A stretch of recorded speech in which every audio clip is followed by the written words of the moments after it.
O next activation tayo para sa muscles mo naman. Hips, quads, core.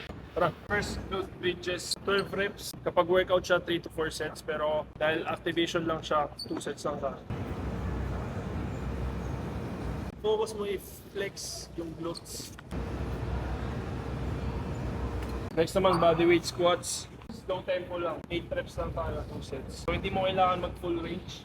Engage mo lang yung core. Slow. Up. Tapos konting plyometrics lang tayo. Siguro mga 30 reps ng pogo jumps. Hindi mo i-bend yung knees mo. So hindi siya skips na mababa. Dapat bounce, bounce. 30 reps. 2 sets. Yan, pogo.